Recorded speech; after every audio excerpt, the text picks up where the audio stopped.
Kehilangan yang tak terbayangkan telah menjadi ciri khas invasi Rusia ke Ukraina. Bulan demi bulan, Putin dengan kejam mengirim lebih banyak tentaranya ke dalam mesin pembantaian.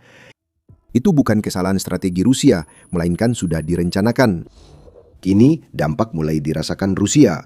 Intelijen Ukraina menyatakan tentara Rusia hampir hancur dan datanya membuktikan hal tersebut. Statistik menunjukkan lebih banyak warga Rusia tewas dibanding sebelumnya. Disinilah segalanya mulai berubah bagi Putin dan strategi penggiling dagingnya. Rusia tak menggantikan personel yang hilang.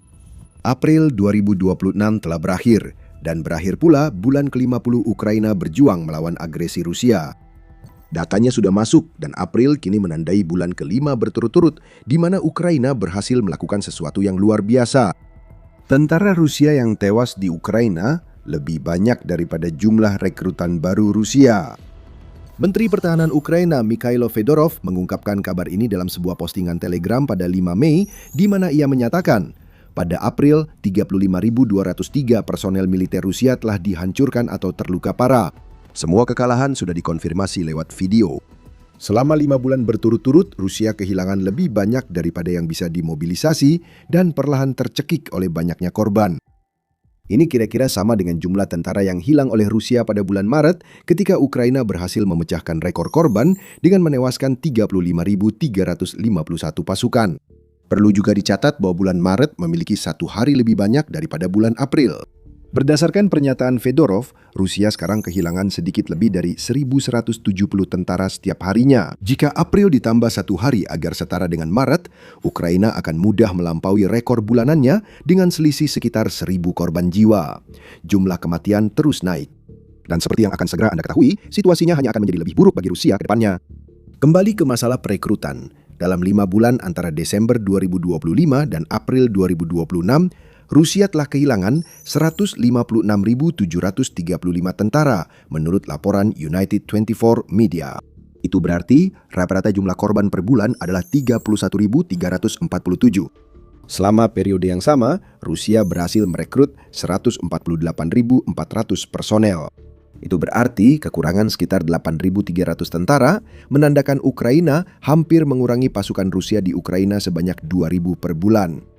Itu mungkin tidak terdengar banyak pada pandangan pertama, tetapi ketika seluruh strategi Rusia kini hanya berharap memiliki lebih banyak personel daripada Ukraina akan cukup untuk memenangkan perang, berkurangnya jumlah tentara adalah sesuatu yang sangat buruk. Rusia perlu mengganti kerugiannya dan menambah kekuatan yang sudah dimilikinya. Rusia tidak melakukan keduanya, menandakan krisis perekrutan yang bisa memaksa Putin mengambil langkah yang selama ini ia hindari sejak invasi. Mobilisasi bisa segera terjadi di Rusia. Itu akan mengubah segalanya. Anda mungkin bertanya-tanya bagaimana Ukraina mengetahui angka-angka ini. Kami punya jawaban yang bagus soal korban jiwa. Tidak ada yang diperkirakan di sini. Setiap korban benar-benar dikonfirmasi, seperti yang diungkapkan oleh Fedorov. Menteri Pertahanan Ukraina menyebut angka itu dari sistem Army of Drones Ukraina. Sistem ini memberikan bonus kepada tentara Ukraina yang mengunggah rekaman serangan drone yang menyebabkan korban jiwa. Artinya, setiap korban yang dicatat Ukraina pada dasarnya adalah data yang diunggah ke dalam sistem. Kementerian Pertahanan dapat menyaksikan setiap korban secara langsung dan memberikan penghargaan kepada para tentara dengan e-points yang kemudian dapat mereka gunakan untuk membeli lebih banyak perlengkapan drone untuk pertempuran mereka. Ini memberi pemahaman jelas tentang unit dan senjata paling efektif, besarnya kerusakan, serta kerugian harian musuh, klaim Fedorov. Ini juga menambah aspek menarik pada angka korban yang dipublikasikan Ukraina untuk membongkar perekrutan Rusia. 156.735 korban Rusia dalam 5 bulan terakhir adalah jumlah yang berhasil dikonfirmasi Ukraina menggunakan sistem Army of Drones mereka. Masih banyak lagi di luar itu. Setiap serangan artileri yang tak terekam menambah korban. Ukraina tetap menambah jumlah korban saat melancarkan serangan jarak menengah ke pos komando dan bangunan serupa meski korban tak terekam drone. 156.735 adalah jumlah minimum absolut korban Rusia antara Desember 2025 dan April 2026. Jumlah sebenarnya bisa ribuan lebih banyak. Lebih parah lagi, Ukraina juga mencapai tingkat korban tinggi dengan biaya lebih rendah dari sebelumnya. Komandan Pasukan Sistem Tak Berawak Angkatan Bersenjata Ukraina atau USF, Robert Brovdi, telah menegaskan kembali klaim Fedorov, tetapi dia juga memberikan wawasan menarik tentang peran yang dimainkan USF dalam meningkatkan angka korban yang dicatat Ukraina. Menurut Brovdi, USF bertanggung jawab atas serangan terhadap 10.581 tentara Rusia pada bulan April. Ini menarik karena sekitar 2/3 korban di sistem Army of Drones berasal dari tentara reguler di lapangan. Pasukan ini bukan bagian USF, tapi memakai drone melawan Rusia. Namun jika tetap menggunakan angka USF, Brovdi mengatakan bahwa USF berhasil menimbulkan korban dengan biaya hanya $882 per tentara Rusia. Itu sangat kecil. Rusia membayar tentaranya lebih banyak hanya untuk sebulan bertempur di Ukraina. Brovdi menyatakan menukar sumber daya musuh dengan plastik dan logam dari drone adalah salah satu nilai tukar paling efektif dalam perang modern. Dan sulit untuk membantahnya di sini. Sebuah drone tunggal yang hanya berharga beberapa ratus dolar kini sudah cukup untuk membuat Rusia kehilangan seorang tentara, semua perlengkapan yang dibawa tentara itu, dan semua uang yang telah diinvestasikan untuk membawa tentara itu ke garis depan sejak awal. Dalam perang yang makin ditentukan oleh ekonomi medan tempur, pengembalian investasi seperti ini sangat mengubah situasi. Seperti disebutkan sebelumnya, keadaan Rusia akan semakin memburuk. Berikut penjelasannya. Ukraina secara sistematis berupaya menimbulkan korban sebanyak mungkin pada Rusia dalam 5 bulan terakhir. Pendekatan itu dilengkapi tolok ukur operasional. Di USF, tolok ukur utama saat ini adalah setidaknya 30% dari semua target yang diserang harus merupakan personel musuh. Selama 11 bulan terakhir operasi, USF telah mencapai tingkat 29,59%, jadi jelas masih ada ruang untuk peningkatan. Namun demikian, kita melihat adanya peningkatan yang terus naik. Selama 11 bulan tersebut, USF telah melumpuhkan 90.470 personel. Pada April, USF melumpuhkan sekitar 10.500 tentara, menunjukkan angka bulanan yang terus naik. Masih banyak ruang untuk berkembang, dan itu berarti tingkat korban Rusia mungkin akan segera menjadi lebih tinggi lagi. Salah satu tolok ukur utama Ukraina adalah 50.000 korban per bulan yang ditetapkan Fedorov saat menjabat Menteri Pertahanan pada Januari. Logika Fedorov sederhana, jika Rusia kehilangan 50.000 tentara per bulan, mereka tak bisa mempertahankan invasi. Upaya mempertahankan invasi kini terancam akibat lemahnya perekrutan. Namun, seperti tolok ukur USF, target 50.000 itu menunjukkan masih ada ruang berkembang. Itu akan membutuhkan 18.000 korban lagi per bulan untuk mencapai target Fedorov, yang mungkin tampak seperti angka yang sangat tinggi untuk dicapai, tapi sebenarnya tidak. Dan inilah alasannya. Selama 5 bulan terakhir, kita telah melihat Rusia menelan korban dalam jumlah rekor demi keuntungan yang kian menyusut. Begitu parahnya, hingga pada bulan April, Rusia untuk pertama kalinya kehilangan wilayah lebih banyak daripada yang direbutnya sejak Agustus 2024. Salah satu alasan utamanya adalah medan Ukraina saat ini sangat buruk bagi pasukan penyerang. Musim dingin yang dingin telah berganti menjadi awal musim semi yang basah dan berlumpur, memperlambat serangan Rusia dan membuat tentaranya terjebak. Dengan kata lain, Ukraina menimbulkan korban yang sudah sangat besar pada pasukan Rusia yang belum menyerang sebanyak yang akan mereka lakukan mulai Mei dan sepanjang musim panas. Strategi Putin fokus pada jumlah manusia, mengirim banyak umpan meriam ke pertahanan Ukraina demi kemungkinan menang. Ketika medan mengeras di musim panas, Putin akan sangat mengandalkan strategi itu. Akan ada lebih banyak serangan tentara Rusia dan drone Ukraina akan menewaskan lebih banyak tentara dibanding sekarang.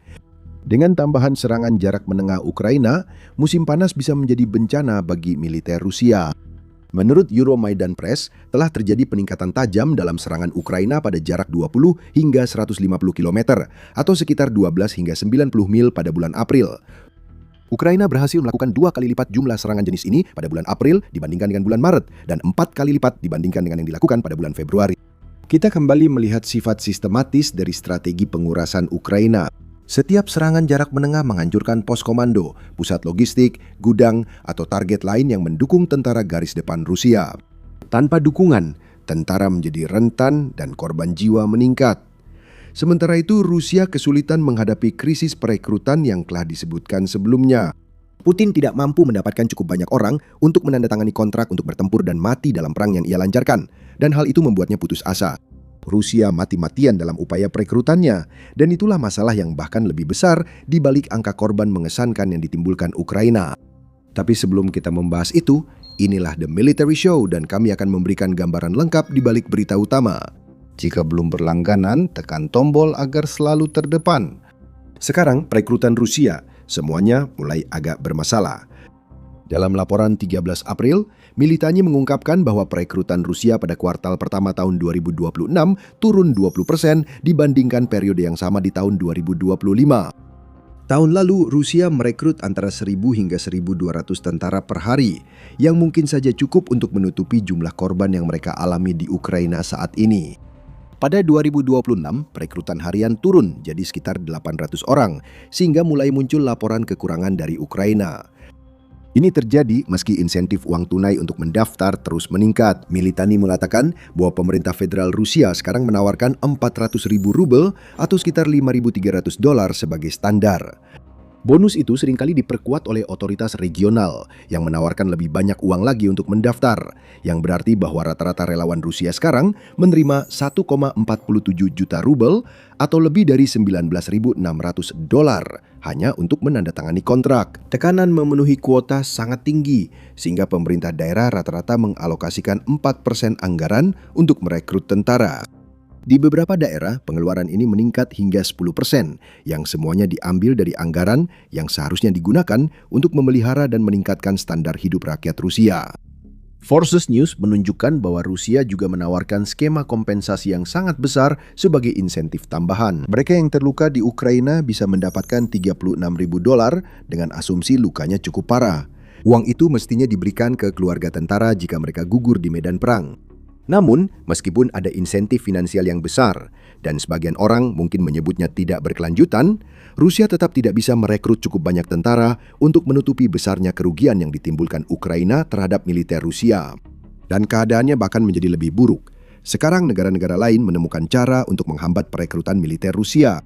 Pada 5 Mei, Moscow Times melaporkan Inggris memberlakukan sanksi baru yang menargetkan 35 pihak. Individu dan entitas yang terlibat dalam membantu Rusia memperdagangkan migran rentan ke dalam tentara Rusia.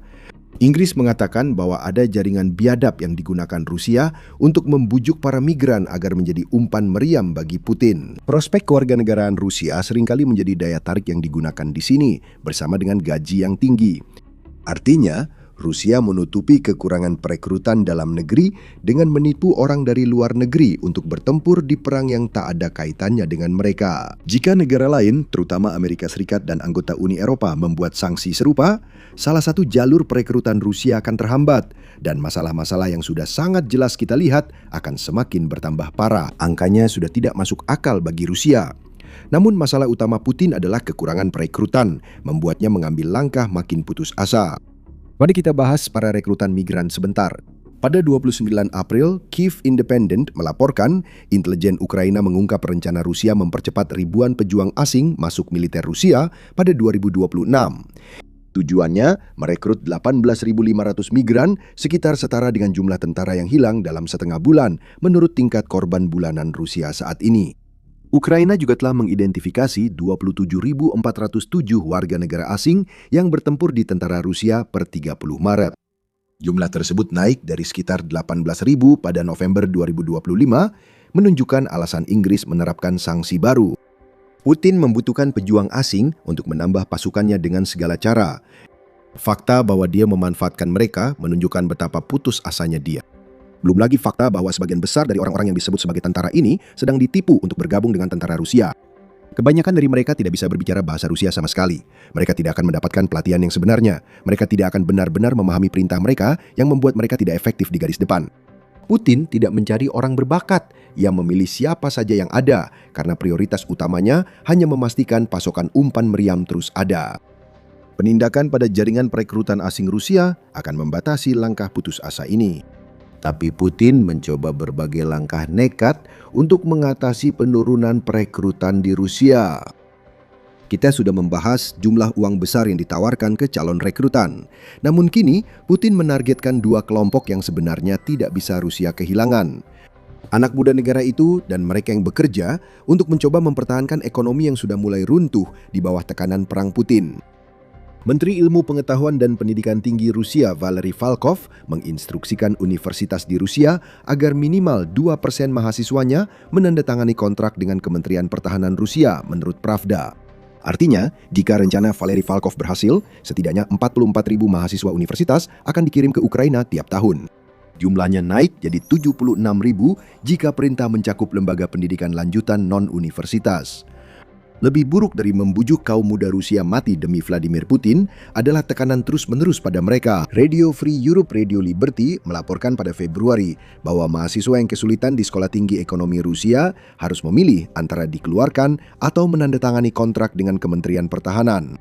Beberapa universitas lain mengikuti langkah serupa, mengurangi masa tenggang tugas terlewat jadi 2 minggu dengan syarat sama. Lewat 2 minggu, mahasiswa akan dikeluarkan. Atau mereka bisa masuk Kementerian Pertahanan dan belajar di organisasi yang pasti melibatkan mereka dalam perang Ukraina. Putin telah menjadikan institusi pendidikan Rusia sebagai jalur untuk menghasilkan lebih banyak korban yang bisa dia kirim ke medan perang. Dia mencoba hal serupa pada bisnis di Rusia. Di Ryazan, gubernur setempat telah mengeluarkan perintah menarik bagi pelaku usaha lokal. Menurut Moscow Times, perusahaan dengan maksimal 300 karyawan harus mengajukan 2 kandidat untuk menandatangani kontrak dengan militer Rusia. Jumlah itu naik menjadi 5 kandidat jika perusahaan memiliki 500 karyawan atau lebih. Dan tidak hanya bisnis saja yang menjadi target. Perintah baru itu memakai istilah luas seperti organisasi dan institusi, sehingga banyak kelompok bisa jadi target. Kami tidak melihat masalah di sini. Tidak mungkin pemilik bisnis melampiaskan dendam pribadi dengan mengirim karyawan mereka untuk mati. Juga Ryazan tidak mungkin melumpuhkan bisnis yang kesulitan dengan cara itu. Terlepas dari sarkasme, ini benar-benar gila. Ini hampir sama putus asanya dengan Rusia yang merekrut pemabuk ke dalam militernya. Itulah yang dilaporkan Radio Free Europe Radio Liberty bahwa Rusia lakukan dalam sebuah laporan investigasi pada 2 April.